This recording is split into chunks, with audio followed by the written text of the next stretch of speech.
अस्सलाम वालेकुम डॉक्टर रेहाना। अस्सलाम वालेकुम सर। कैसी हैं मैम, आप खैरियत से हैं?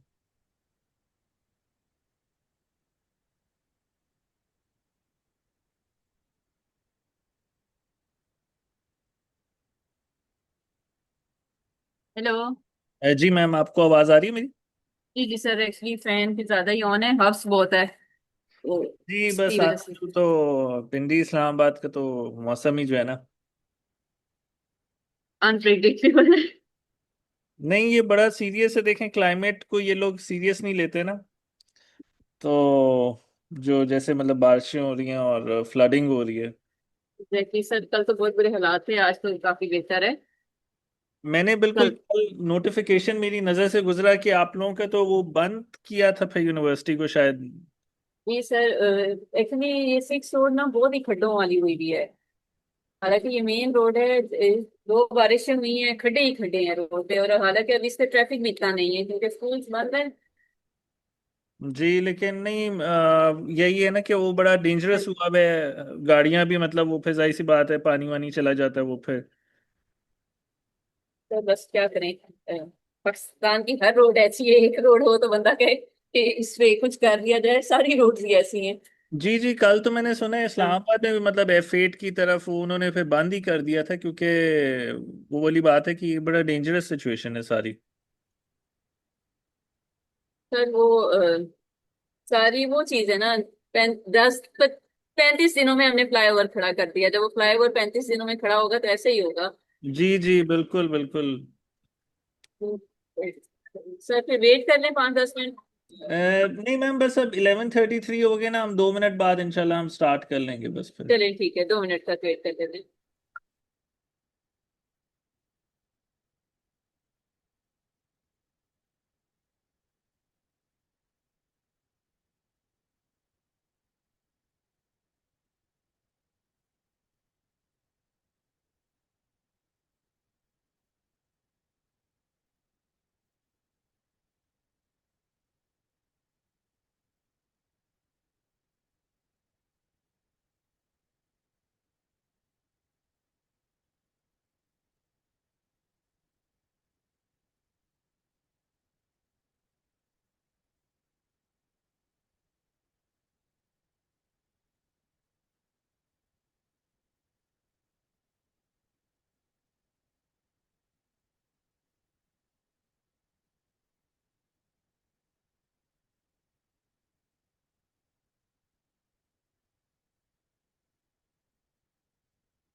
ठीक है मैम, आप अपनी काइंडली स्क्रीन शेयर कर लीजिए।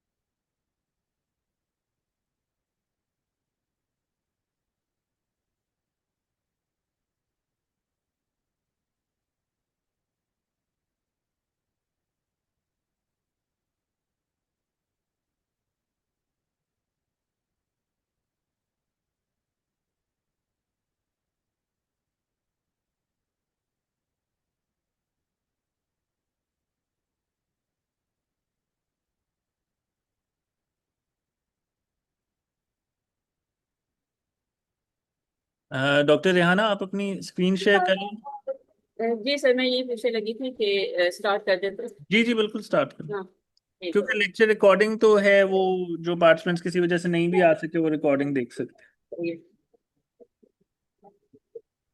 ये भी देखिए।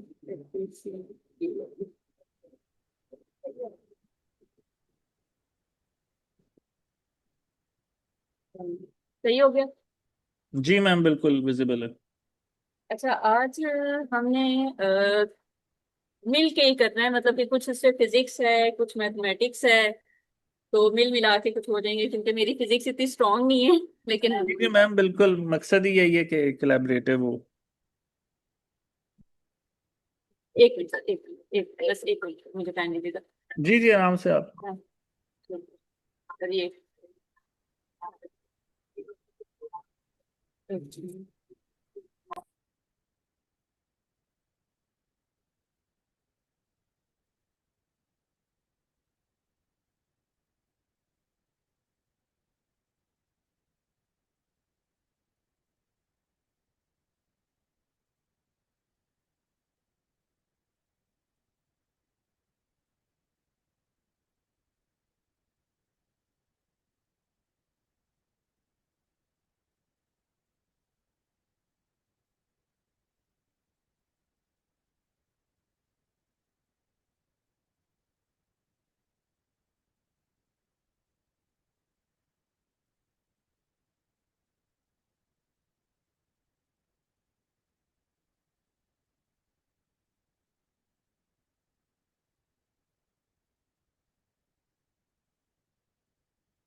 अच्छा, आज मेरा था कि हम लोग आइंस्टाइन फील्ड इक्वेशन ड्राइव कर लें, जी और उसके बाद इसके थोड़े सॉल्यूशंस देख लें, क्योंकि जो स्ट्रिंग थ्योरी की बेस जाती है ना लो एनर्जी में, वो जनरल रिलेटिविटी आती है, और उसके कुछ पेपर्स वगैरह मैंने देखे हैं, वो एक्शन प्रिंसिपल वगैरह से स्टार्ट करते हैं, तो आई थॉट कि आज हम एक्शन प्रिंसिपल्स को थोड़ा देख लें।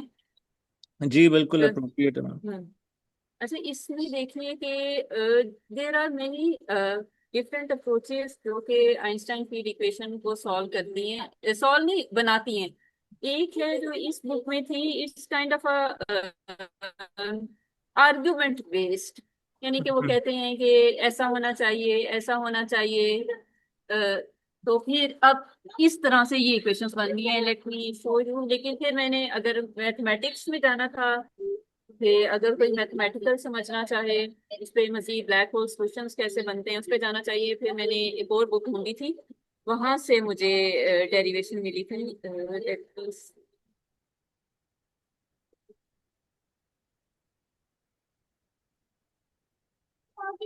ये आइंस्टाइन फील्ड इक्वेशंस हैं। इसमें कुछ जैसे फिजिक्स वालों को ज्यादा आइडिया होगा, ये इक्वलेंस ऑफ मास पढ़ाते हैं, न्यूटोनियन थ्योरी के जो इनर्शियल मास है और gravitational mass they are equal.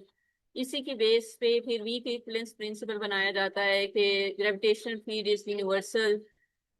उसके बाद स्ट्रॉन्ग इक्वलेंस प्रिंसिपल आता है कि आपके जो एक्सपेरिमेंट ऐसा कोई नहीं है जो कि ग्रेविटेशनल फील्ड को और यूनिफॉर्म एक्सेलरेशन को डिटेक्ट कर सके। इसमें काफी अच्छी थ्योरी है ये।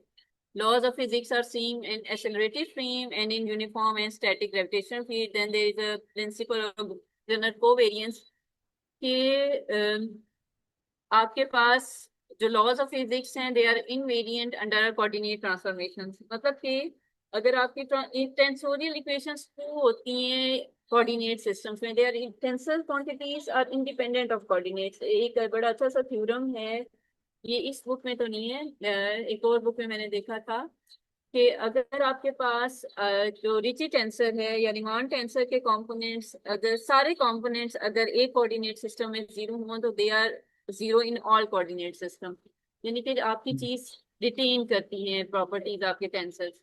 फिर जियोडेसिक, एक्चुअली ये टॉपिक मुझे नेक्स्ट टाइम पिछली क्लास में नहीं मिल रहा था, मैंने आपको ये बताना चाह रही थी कि जो कोवेरिएंट डबल कोवेरिएंट डेरिवेटिव लेते हैं, यहाँ से फिर आपका ये रिची टेंसर आता है। ये एक्चुअली मैंने जियोडेसिक डेविएशन से आता है, ये पिछले लेक्चर में मुझसे रह गया था, इसकी काफी डिटेल डेरिवेशन है।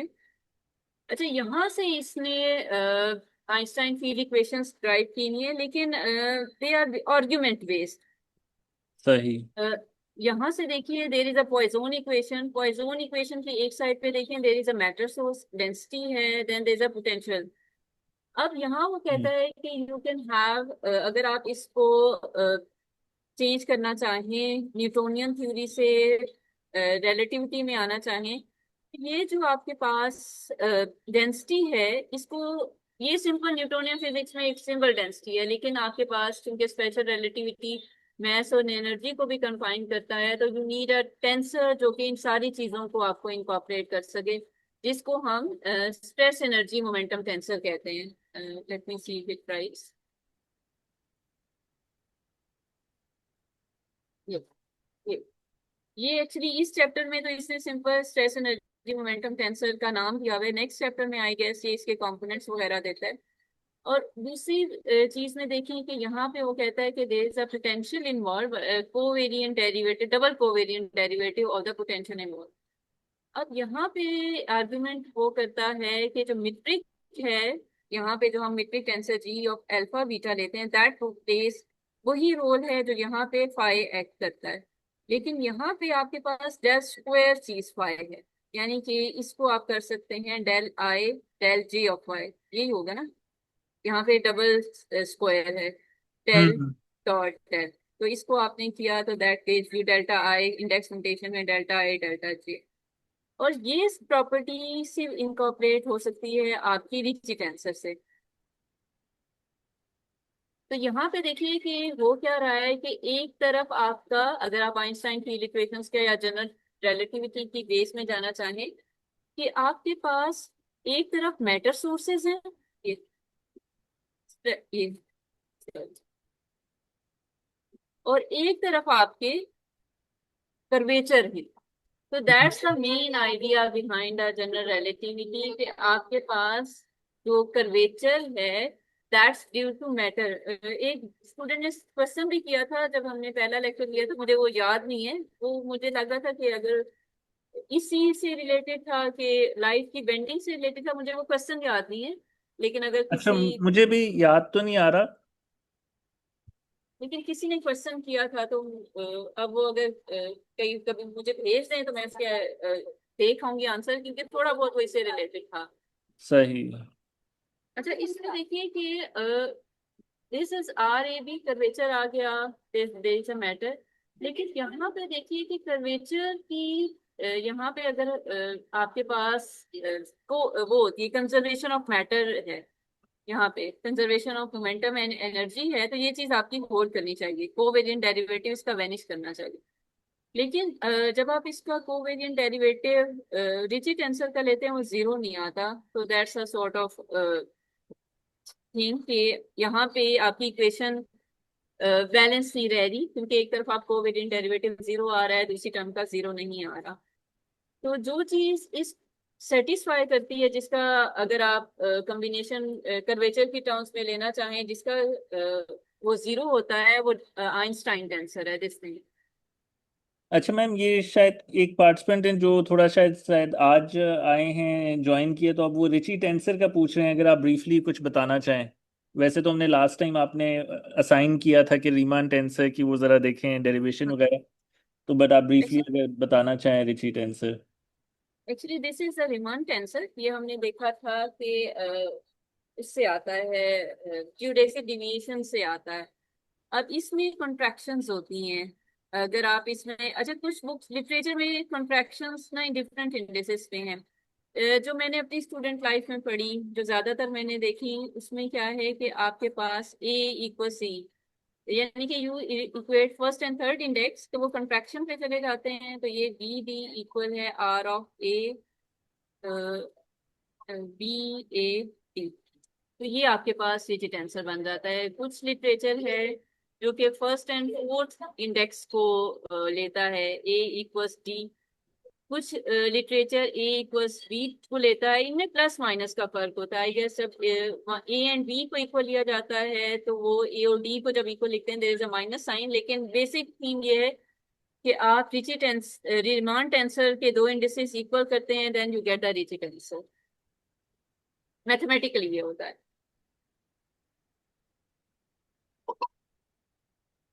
अच्छा फिजिक्स, एक मिनट,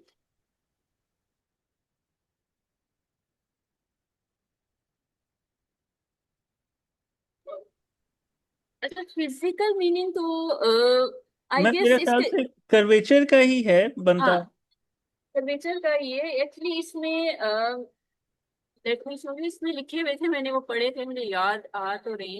लेट मी सी, मतलब इसी बुक जो में मेरे ख्याल से आप आज डिस्कशन कर रही है ना कि ज्योमेट्रिक मीनिंग कर्वेचर, और वो फिर आगे जाके फिजिकल से कनेक्ट होता है। मैंने इसमें है, लेट मी शो यू, इस बुक में है एक्चुअली, मैंने इस दो तीन किताबें साथ रखी हुई थी, तो मुझे याद नहीं आ रहा कि मैंने किस बुक में देखा है, लेकिन था सही। अ, let me see।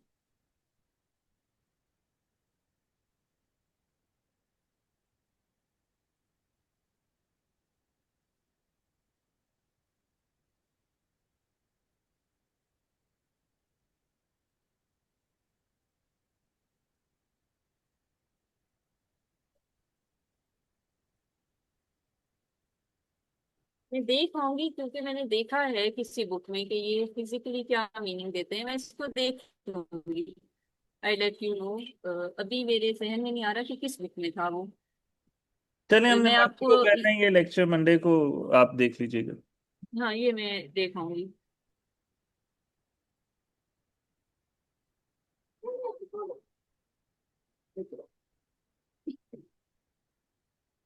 जब तक मैं इसको आगे करती हूँ।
अच्छा, यहाँ पे देखिए कि अच्छा, आपके पास एक कमेंट्स में एक चीज चल रही है, मैं चाह रहा हूँ कि इसको भी थोड़ा सा हम क्लियर कर लें कि ये जो हम कर्वेचर ये कह रहे हैं, हम ये स्पेस टाइम का मतलब ज्योमेट्री जो हमारी है उसके कर्वेचर की बात कर रहे हैं ना। एग्जैक्टली तो एग्जैक्टली ये एग्जैक्टली मैं उसी थोड़ा के। सा, जारा ने जो सवाल वगैरह किया ना बेसिकली,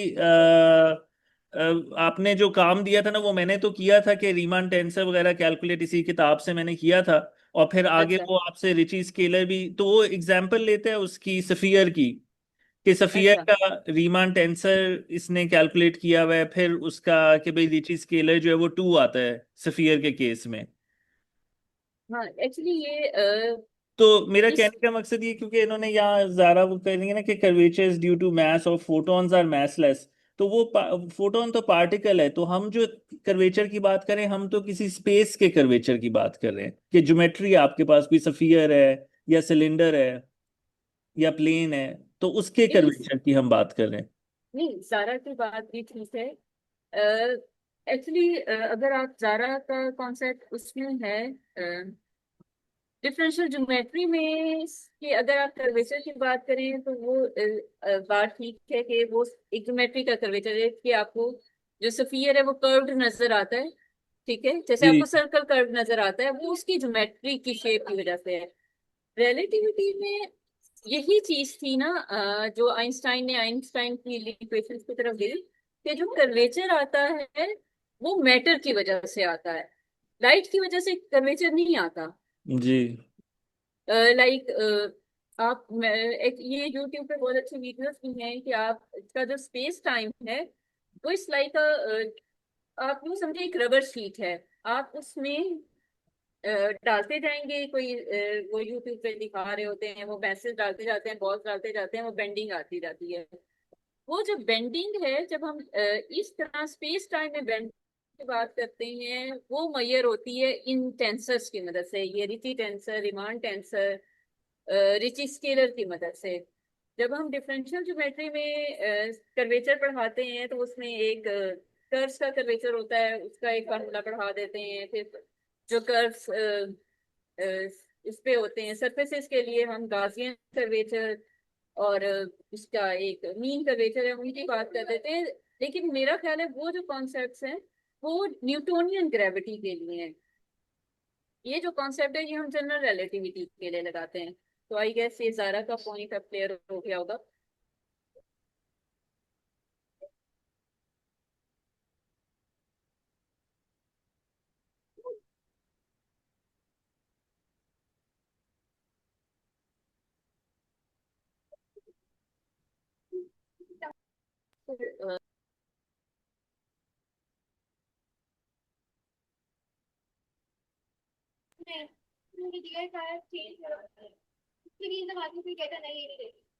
अच्छा इसमें ना एक डिफरेंशियल ज्योमेट्री में भी एक एक्चुअली इसमें ना करेक्टरिस्टिक्स होती हैं। जैसे ज्योमेट्री के हिसाब से positive curvature, negative curvature, zero curvature. जो स्फेरिकल ज्योमेट्री है I guess that has positive curvature. उसमें जो पैरेलल लाइंस हैं दे काइंड ऑफ कन्वर्ज। वो इसने इस जियोडेसिक डेविएशन वाले टॉपिक में एग्जांपल दी हुई है। जो आई गेस इलिप्टिक या हाइपरबोलिक ज्योमेट्री है जहाँ पे नेगेटिव कर्वेचर होता है वहां पे जो पैरेलल लाइंस हैं वो डाइवर्ज करती हैं। तो हमें थोड़ा सा न्यूटोनियन थ्योरी से कर्वेचर के कॉन्सेप्ट को अलग करना पड़ेगा जनरल रिलेटिविटी के कर्वेचर के कॉन्सेप्ट से। अच्छा इसमें एक टर्म मिसिंग है जिसको कॉस्मोलॉजिकल कांस्टेंट कहते हैं, ये स्ट्रिंग थ्योरी में आती है एडीएस में। अच्छा इसमें सॉल्व करने से पहले मैं आप लोगों को डेरिवेशन दिखाना चाहूंगी। डेरिवेशन एक्चुअली अगर आप लोगों को बुक चाहिए तो इस बुक में से भी आप देख सकते हैं। जो कि मैंने उसमें भी देखी थी शॉन कैरल की, वो बहुत अच्छी बुक है लेकिन उसमें भी इसी तरह आर्ग्यूमेंट बेस्ड थी। एक वर्ल्ड की बुक है वो उसमें मैथमेटिक्स जनरल रिलेटिविटी के हिसाब से बहुत ज्यादा है, अगर आप उसमें भी देखना चाहें उसको भी देख सकते हैं। इस बुक में ज्यादा ज्यादा अच्छी लिखी हुई थी, it was on this chapter. हाँ एक ये 177 पेज पे।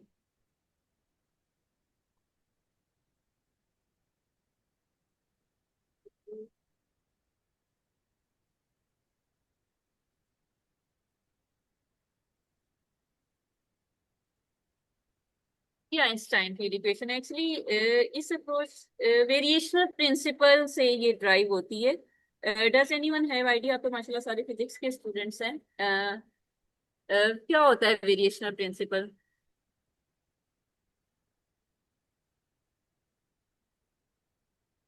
जी बताएं किसी को अगर है आइडिया।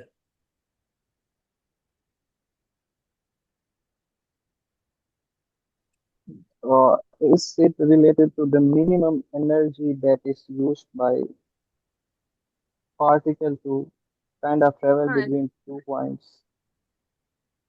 सिस्टम हमेशा डायनेमिकल सिस्टम Yeah. वहां जाता है जो छोटा डिस्टेंस की तरफ जाए। आई गेस फिजिक्स में यही होता है, मैंने पढ़ा था।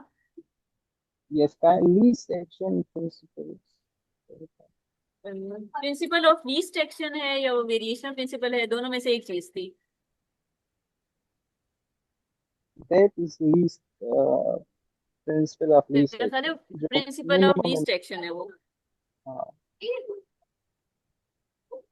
वो but एक्चुअली ये आप करते प्रिंसिपल क्या भी है? हमने वो हैमिल्टोनियन ड्राइव करते हुए ये वेरिएशन प्रिंसिपल यूज किया था मैकेनिक्स। तो वेरिएशनल प्रिंसिपल में आप एक्शन लेते हैं, ठीक है। ये ये लिखा है, यहाँ से मुझे दिखा।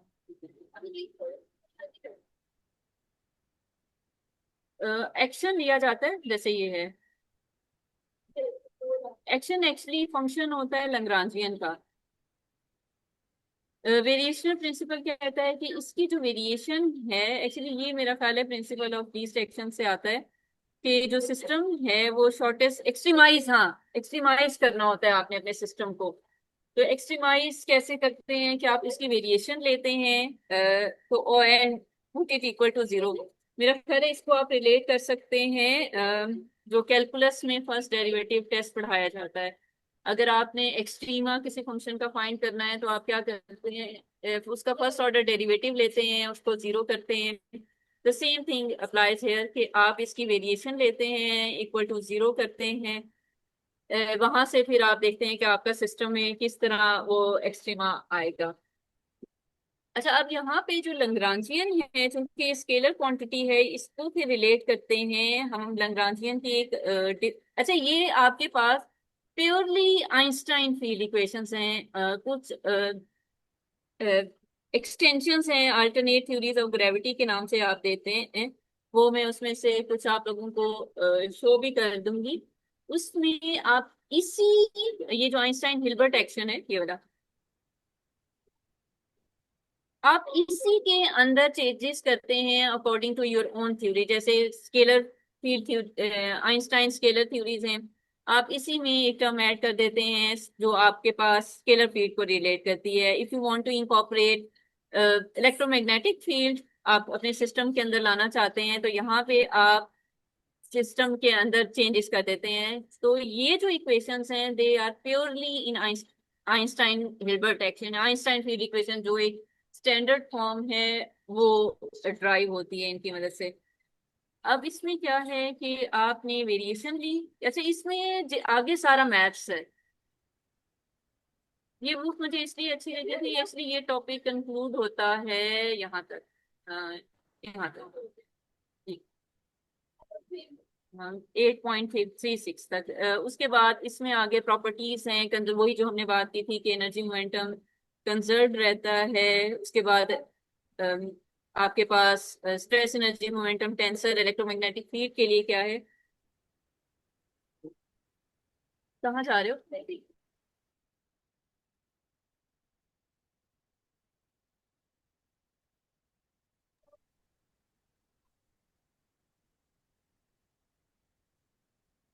अच्छा, यहाँ पे आपने क्या किया, देर इज योर,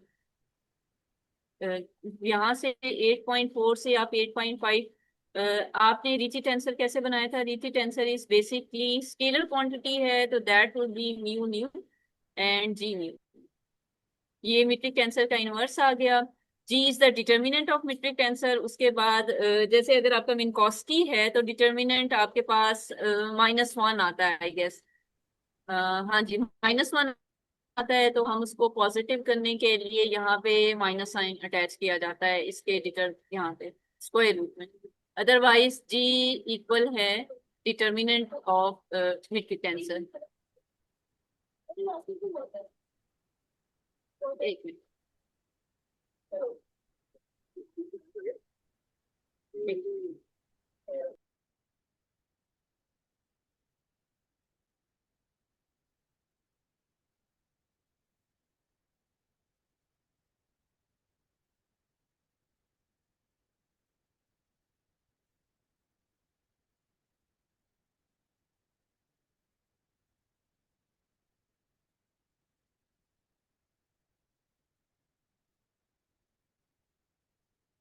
अच्छा, इसमें वेरिएशन आपने ली, it's like applying the product rule of derivatives. यहाँ पे आपने अप्लाई की, पहले first two term as it is आपने कर ली, वेरिएशन आ गई रीची टेंसर पे। उसके बाद आपने रीची टेंसर को बाहर किया इन दो टर्म्स पे जो मीट्रिक टेंसर की टर्म्स हैं, इस पे वेरिएशन आ गई। और फिर ये जो actually this is a cosmological constant, इस पे आपने ली, तो इस पे फिर आपकी वेरिएशन आ गई। अच्छा, यहाँ पे देखिए कि मैंने काफी बुक्स वगैरह भी सर्च की। आपके पास जो रिची टेंसर है, हमने देखा था वो रिमांड टेंसर से बनता है। और रिमांड टेंसर के अंदर जो फर्स्ट टू टर्म्स थी वो थी डेरिवेटिव्स इन्वॉल्व करती हैं क्रिस्टोफर सिम्बल्स को, then they are a products of metric tensor. Sorry, Christoffel symbol alpha beta gamma, एक प्लस के साथ प्रोडक्ट थी और एक, तो एक हैदर मुझे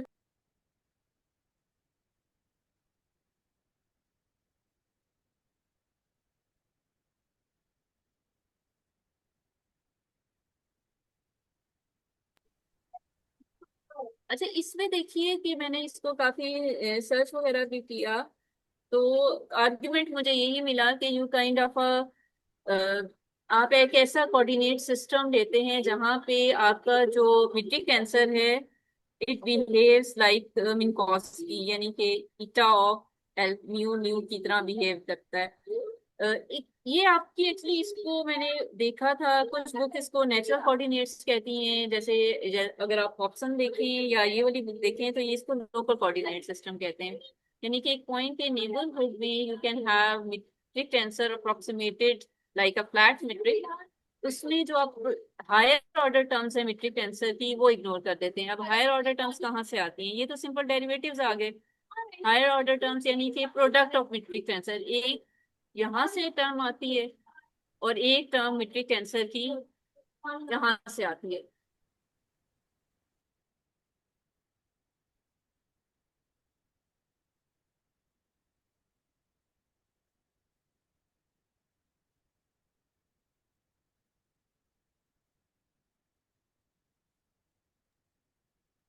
अब यहाँ पे देखिए कि लेट से हमने वो टर्म्स इग्नोर कर दी तो आपके पास ये दो टर्म्स बच जाती हैं जो सिंपल डेरिवेटिव्स इन्वॉल्व करती हैं।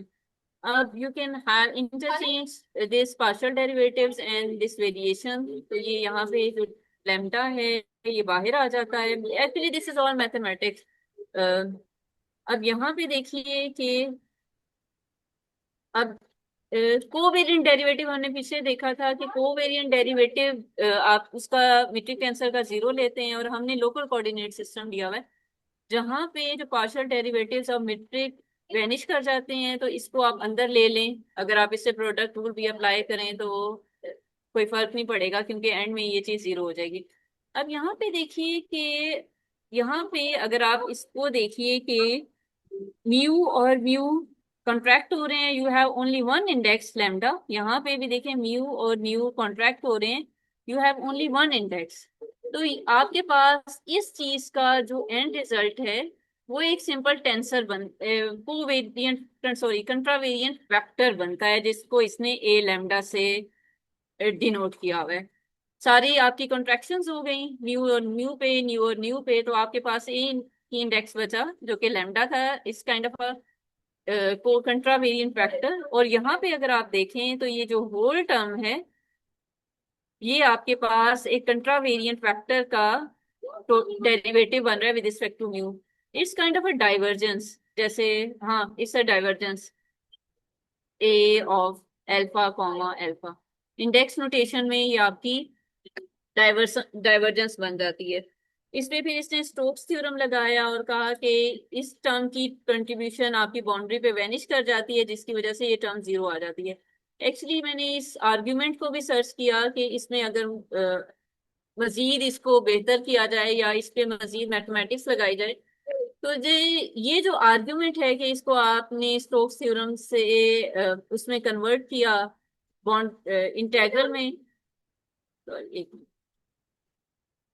और उसकी बाउंड्री पे उसकी कंट्रीब्यूशन वैनिश कर ली। इसकी जो डिटेल मैथमेटिक्स है जो मैंने सर्च किया था तो उसमें मैंने खुद बुक नहीं देखी, लेकिन वो कह रहे थे कि अगर आपने इस चीज को डिटेल में देखना हो कि ये किस तरह जीरो हो रहा है, तो ये फिर वॉल्ट की नाम मुझे अब जहन में नहीं आ रहा, वो मैथमेटिक्स ऑफ जनरल रिलेटिविटी या कुछ इस तरह है। रॉबर्ट रॉबर्ट वॉल्ट है शायद। अ, इसकी काफी कंट्रीब्यूशंस हैं जनरल रिलेटिविटी में, तो इसकी बुक है जो प्योर वो काफी सारा मैथमेटिक्स इन्वॉल्व करती है। अगर आप शॉन कैरल की बुक देखें, वो ये इस बुक का तो नहीं मुझे पता कि ये फ्रीली अवेलेबल है या नहीं। शॉन कैरल के लेक्चर नोट्स हैं, ये इजीली अवेलेबल है वहां पे। इसी तरह का आर्ग्यूमेंट है, मैथमेटिक्स नहीं है, तो यहाँ पे उसने ये बाउंड्री टर्म वैनिश की हुई है। अब पहली ये कंट्रीब्यूशन खत्म हो गई, अब आपके पास ये टर्म आ जाती है दिस थिंग।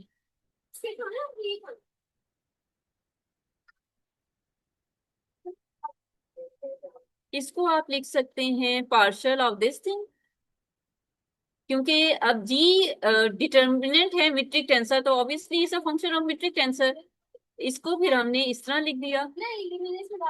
अब इस चीज का अगर आप डेरिवेटिव लें तो ये सिंपल आ जाएगा क्योंकि ये डिटर्मिनेंट है, उसका स्क्वायर रूट है, तो ये बन जाएगा -1/2 अंडर रूट ऑफ -g, यानी कि पहले सिंपल आपका x, जिस तरह आप डेरिवेटिव लेते हैं x की पावर 1/2, उसी तरह इसका डेरिवेटिव लिया। अब अंदर क्या था, फंक्शन क्या था, मैट्रिक्स टेंसर का determinant partial g of alpha beta delta of g of alpha beta, ये टर्म आ गई, ये वाली, ये जो 8.14 आई है। अब इसमें जो आगे चीज है, ये आपका सिंपल एफएससी लेवल पे आप मीट्रिक का डिटर्मिनेंट कैसे लिखते हैं, ये वो चीज है। ये कोई मुझे बता सकते हैं ये किस तरह लिखा हुआ है? ये बिल्कुल सिंपल सा एफएससी लेवल का चीज है, लीनियर अलजेब्रा में भी पढ़ाते हैं।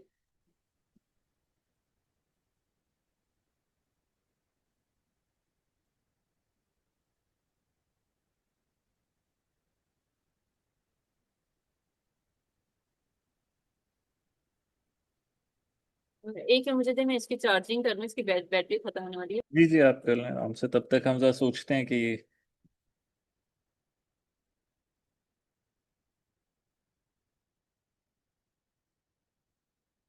लेकिन लीनियर अलजेब्रा में एक तो अब ये जिस तरह COF लिखा हुआ है, तो वो एक वो जो को फैक्टर होता है उसमें।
चलिए, एक्चुअली ये सिंपल सी चीज है कि आप किसी भी मैट्रिक्स को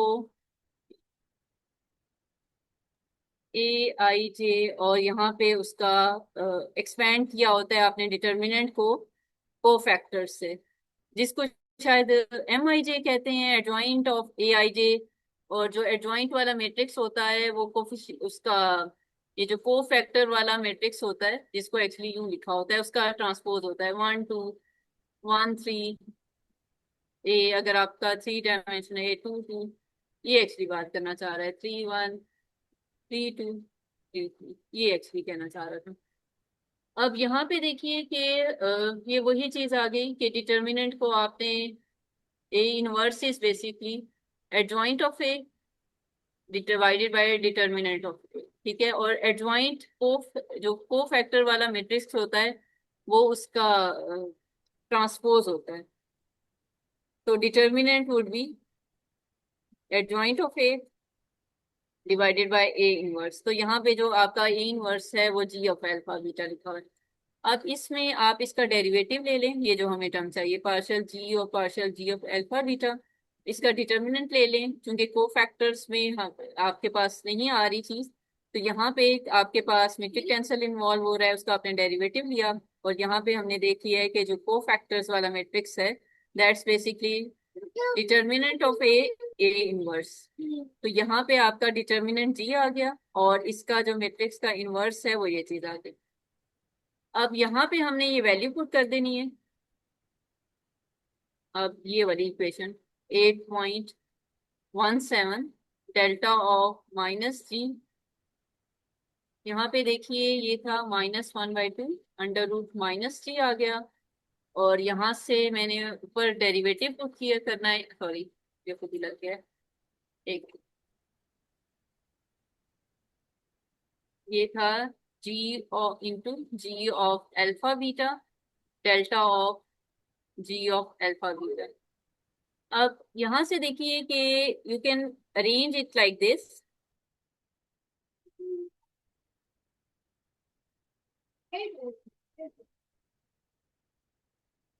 ये फिर फ्रैक्शन, ये जो स्क्वायर रूट है ये इस तरह चेंज हो गया।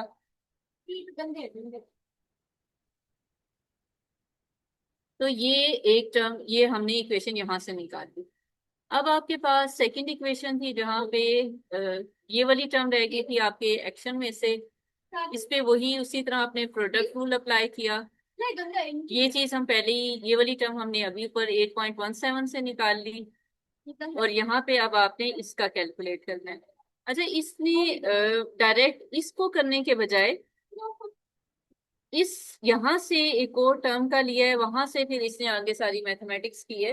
आसान मैथमेटिक्स है एक्चुअली, खुद भी थोड़ी इंडेक्स नोटेशन आपने आगे पीछे करनी है, अदरवाइज इसमें इतना कॉम्प्लिकेशंस नहीं है। आपको पता है कि मीट्रिक टेंसर और इसका ये दोनों चीजें इनवर्स में आती हैं, तो it would be chronic delta identity matrix है। जब आपने इस टोटल चीज की वेरिएशन ली तो ऑब्वियसली आइडेंटिटी मैट्रिक्स था, यहाँ पे वेरिएशन 0 आ गई। अब इसमें थोड़ा आपको काम करना पड़ेगा इस इक्वेशन के लिए। यहाँ पे अगर आप देखें तो दैट वुड बी, यहाँ कर लेते हैं, एक यहाँ शायद ये लिख नहीं रहा, delta of g nu alpha g of alpha beta plus g nu alpha delta of, यहाँ पे ये चीज 0 आ गई। एक्चुअली यहाँ पे there are already some in terms involve of the metric tense, थोड़ा सा। अब यहाँ पे इसने क्या किया हुआ है, लेट मी सी, एक्चुअली मैंने खुद भी कैलकुलेशंस की थी। एक दो इसमें इस टर्म्स ही आती हैं जो देखनी होती है, otherwise it's quite straight forward. Let me find my page.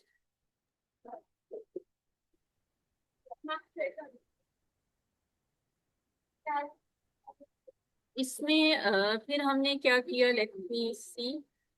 अच्छा, यहाँ पे एक साइड पे हमने ये रखी क्योंकि हमें वैल्यू चाहिए इस चीज की, डेल्टा ऑफ न्यू अल्फा।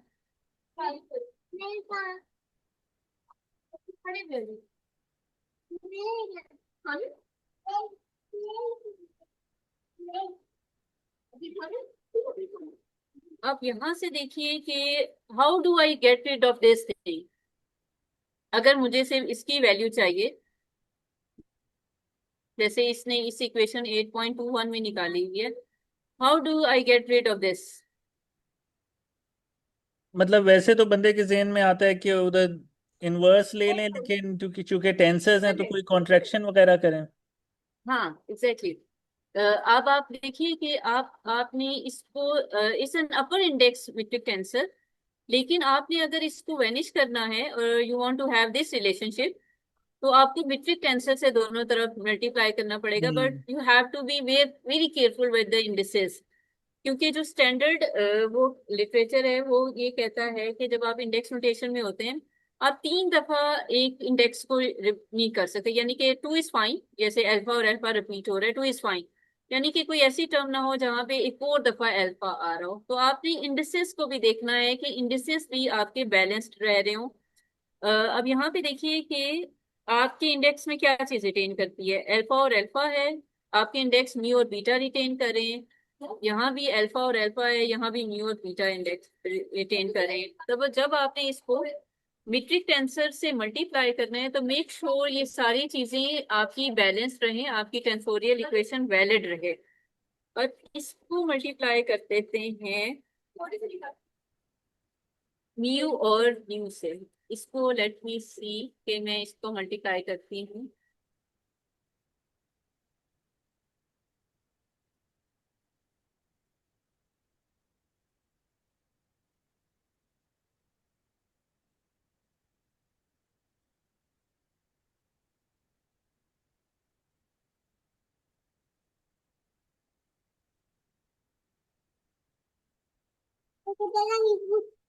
हाँ ले लो।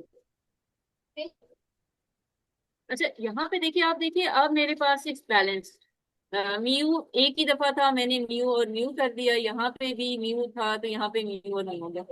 ये टर्म क्या आपको देगी दिस थिंग? ये आगे कुछ हो रहा है, ये बताइए। एक्चुअली ये मीट्रिक टेंसर है, इसका इनवर्स है, तो that would give you Kronecker delta minus delta of alpha nu delta of G of alpha beta and this term.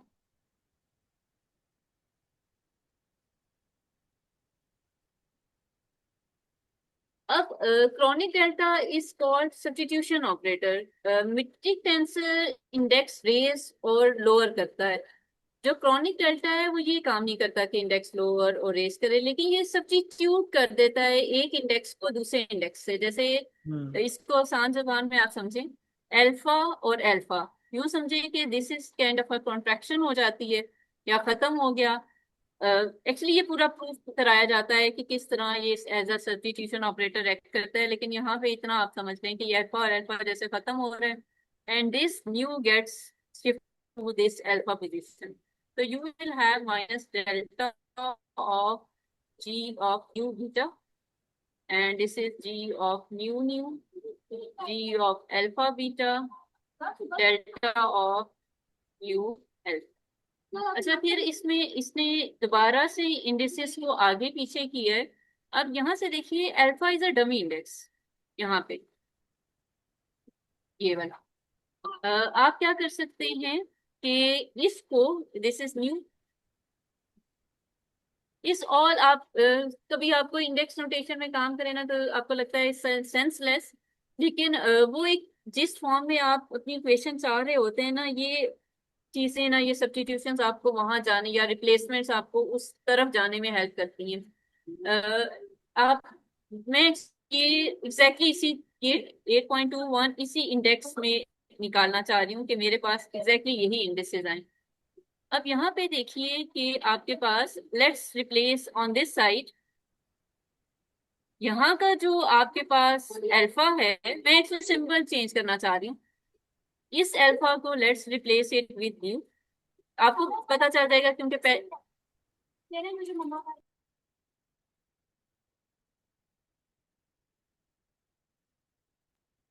इस अल्फा को न्यू से रिप्लेस कर दें और इस न्यू को जब आप पहला स्टेप कर लें अल्फा को न्यू से रिप्लेस करें और उसके बाद इस न्यू को ये जो यहाँ पे है इसको फिर आप उससे रिप्लेस कर दें अल्फा से। मतलब कि इस kind of a senseless, step by step करेंगे तो ये चीज हो जाएगी। यानी कि पहले अल्फा को मैंने न्यू से रिप्लेस किया, अब चूंकि मैंने न्यू पहले यूज कर लिया तो मैंने इस न्यू को जो यहाँ पे था इसको मैंने फिर अल्फा से रिप्लेस कर दिया, तो यू विल गेट दिस। ये हो जाएगा, ना हो तो मुझे बताइएगा, मैंने इसलिए रफ कैलकुलेशन की है तो हम इसको थोड़ा डिटेल में कर लेंगे, लेकिन it's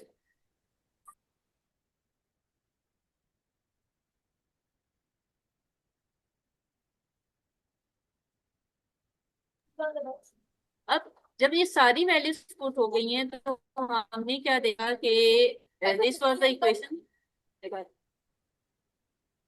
delta of g mu nu ये एज इट इज आ गया, फिर ये 8.7 यहाँ सब्स्टिट्यूट हुई, यहाँ पे इसने ये 8.7 इक्वेशन सब्स्टिट्यूट की है, फिर यहाँ पे दोबारा से इसने 8.21 इक्वेशन सब्स्टिट्यूट हुई है। अच्छा यहाँ पे देखिएगा, you have to be a little careful, क्योंकि यहाँ पे दो metric tensor as it is थे इसके inverse, it was like this,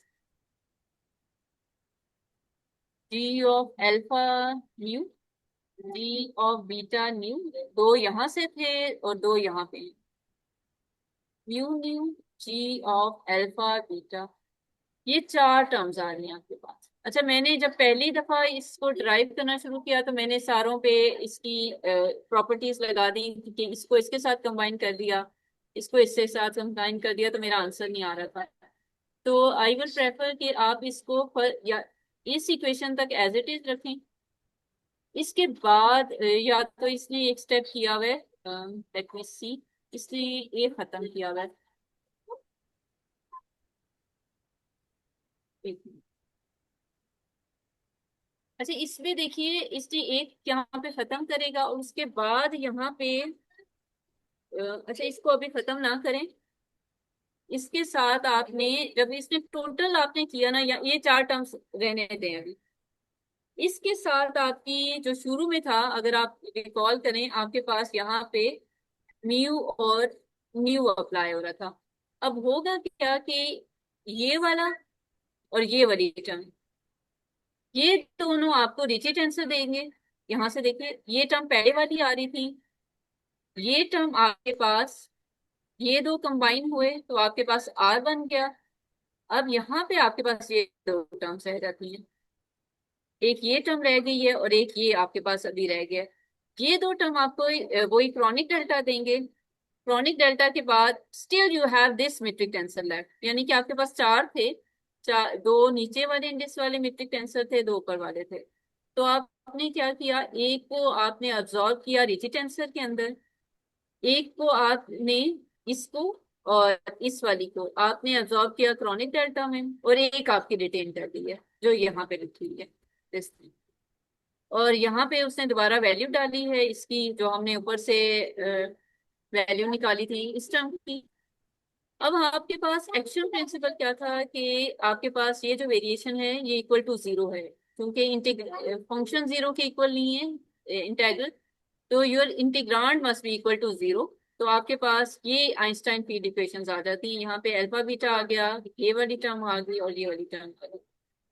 this is the Einstein field equations in vacuum. यहाँ से देखिए, जो हमने तो ये कहा था कि आपके पास जो कर्वेचर है that must be proportional to your matter contribution या stress energy momentum tensor।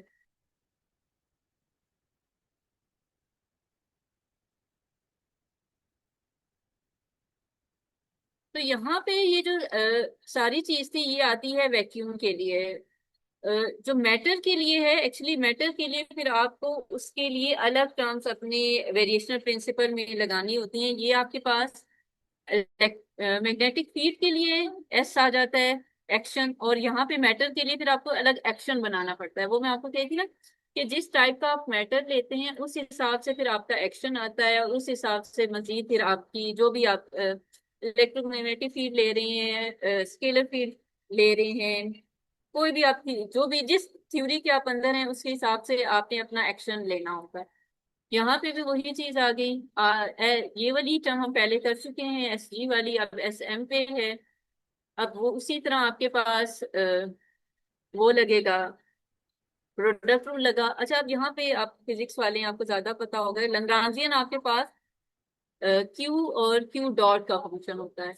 आप जनरलाइज कोऑर्डिनेट में देखें, यानी कि अगर मैं इसको मीट्रिक टेंसर का फंक्शन है और मीट्रिक टेंसर के डेरिवेटिव का फंक्शन है, तो इसलिए जब आपने इसको देखी, जब इसने वेरिएशन ली है, तो एक वेरिएशन की टर्म आपके पास मीट्रिक टेंसर की वजह से आती है और एक और वेरिएशन की टर्म आपके पास मीट्रिक टेंसर के डेरिवेटिव की वजह से आती है। अब उसी तरह इसने वही चीज इंट्रोड्यूस की कि लेट्स से कि आप एक यहाँ पे देखिए कि इट्स अ कॉन्ट्रैक्शन, तो आपके पास एक ही इंडेक्स बच रहा है लैम्डा, तो यहाँ पे इसका कंट्रावेरिएंट वेक्टर बन गया। इसको फिर आपने डाइवर्जेंस ली, फिर उसी तरह आपने कहा कि बाउंड्री पे वो डाइवर्जेंस मैच करती हैं। There is a bit of mathematics. फिर यहाँ पे जब उसी तरह इसको जीरो किया तो ये टर्म आ जाती है, और उसी तरह फिर जब इसको जीरो किया जाता है, सॉरी इसको जीरो नहीं करते, ये जो टर्म है ये आपके पास आ गई। ये फिर आपने वेरिएशन प्रिंसिपल लगता है तो ये whole term delta of S G plus S M equal zero. तो ये फिर आपके पास जो पहले टर्म आई थी वो इस टर्म्स के इक्वल आ जाती है। यहाँ से फिर आप स्ट्रेस एनर्जी मोमेंटम टेंशन निकालते हैं। अच्छा, यहाँ एक और चीज अगर आप देखें, I know this is very very fast, और पता नहीं आप लोगों को समझ आ भी रहा है या नहीं, लेकिन इसको आप लोग खुद डिटेल में देखिएगा, फिर मुझे बताइएगा कि ये, हालांकि कंफ्यूजन तो काफी होंगी, लेकिन इसको आप लोग खुद पढ़िएगा, फिर इसको मजीद देखेंगे। हमारे पास एक ही लेक्चर रह गया, तो आई होप कि आप लोग थोड़ा बहुत इस पे खुद सर्च करके खुद देख के आए चीजें। अच्छा, इसमें आई आई प्रेफर कि आप इस चीज को देख के आए, ये कैसे निकलेगी 8.35। ये बुक मैं सर के साथ शेयर कर दूंगी। जी मैम बिल्कुल। इस ये भी काफी मतलब पहली दफा ही मैंने ये किताब देखी है, मतलब काफी डिटेल्ड इसमें मैथमेटिक्स है। हाँ जी, एक्चुअली यही मैंने भी काफी सारी बुक देखी। मैंने हॉब्सन देखी जो मैंने शायद नहीं पहले शेयर नहीं की थी। हॉब्सन की बुक भी मिल जाती है, उसमें भी नहीं है इतनी डेरिवेशन। जो अच्छी किताबें थी ना, जो अच्छे ऑथर्स की मुझे पता था, उनमें इतनी डिटेल नहीं थी। ये तो मुझे रैंडम मैंने ये लिखा कि डेरिवेशन ऑफ आइंस्टाइन की इक्वेशन बाय वेरिएशन प्रिंसिपल, तो रैंडम मुझे मिल गई थी। जो स्टैंडर्ड किताबें थी उनमें नहीं थी, तो मैं आपको ये भेज दूंगी, आप उसमें से देख सकते हैं। आप लोग ये करके लाइएगा 8.35। Let me write it as homework. Actually there are two notations जो कि इस्तेमाल होती हैं। It depends on your convenience कि आप किस टाइप की या किस फॉर्म में आइंस्टाइन फील्ड इक्वेशन लेना चाह रहे हैं। ज्यादातर ये इस्तेमाल होती है, और इसकी इक्विवेलेंट फॉर्म है जो ये भी इस्तेमाल होती है, यानी कि it's has two terms of this stress energy momentum tensor, और यहाँ पे रिची स्केलर के बजाय आपके पास ये ट्रेस आ जाता है of stress energy momentum tensor. तो इसको करके लाइएगा, तो इंशाल्लाह फिर हम बाकी चीजें लास्ट लेक्चर में कुछ इसके सॉल्यूशंस देखेंगे, ब्लैक होल सॉल्यूशंस को डिस्कस करेंगे, तो और इंशाल्लाह फिर अपनी लेक्चर सीरीज को वाइंड अप करेंगे। आई होप कि सबको कुछ ना कुछ फायदा हुआ होगा, क्योंकि चार मैं घंटे में इस। नहीं, बहुत शुक्रिया। ये बड़ा डिफिकल्ट और काफ़ी सारा मवाद हाँ, आपने जो है बड़ा उसमें, तो जाहिर सी बात है आपकी माशाल्लाह एक बड़ी अच्छी ग्रिप है, तो थैंक यू सो मच। नहीं, बहुत यूज़फुल था। और वही है कि आप पार्टिसिपेंट्स के लिए यही है कि वो जब तक अपने हाथ से नहीं प्रैक्टिस करेंगे तो वो ज़रा एक कमी रहेगी। Exactly exactly. मैंने भी ये चीज 2-3 घंटे में ही समझी, कि क्योंकि मुझे भी इंडिसिस का हो रहा था कि ऊपर नीचे कर रहे थे, लेकिन हो गया था एक्चुअली। शायद थोड़ा टाइम और होता तो मैं कोई और अच्छी बुक ढूंढ लेती, लेकिन इससे ज्यादा मैथमेटिक्स मेरा ख्याल है मुझे कहीं और ना मिलता। नहीं, अब इंशाल्लाह मुझ समेत बाकी पार्टिसिपेंट्स भी, हम लोग खुद भी अटेम्प्ट इसको करेंगे, और लेट्स होप कि होमवर्क करके हम जो है मंडे को फिर आपसे इसी इंशाल्लाह। टाइम पे मिलेंगे। चलिए, अल्लाह हाफिज। ओके मैम, अल्लाह हाफिज। अल्लाह हाफिज।